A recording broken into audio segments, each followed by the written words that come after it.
Silomano akory fa ety amin'ny lalam-pirenena fahenitsika dia ohatr'izao. Raha hitsatoana aho efa mihoatra ny 2 metatra mahery ny alalan'ny lavaka nefa ety amin'ny lalam-pirenentsika.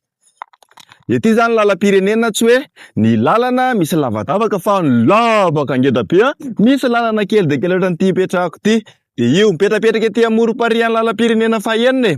Ny antony ity vidéo ity de manao fanairana fitondram-panjakana zay hoe jereo ny lalam-pirenena fa ny lalana no anisany mampandroso antsika voalohany. Lalana ny ahafahantsika mamoaka ny vokatry ny tantsaha. Lalana no ahafahantsika mifamezivezy. Rehefa ratsy ny lalana dia mijaly ny tantsaha, mijaly ny vahoaka, tonga ny mpanararaotra mividy ny vokatry ny kakao, ny vokatry ny lavany, ny vary, ny katsaka sy izay rehetra mety ho vokatra amin'ny vidiny farak'izay mora.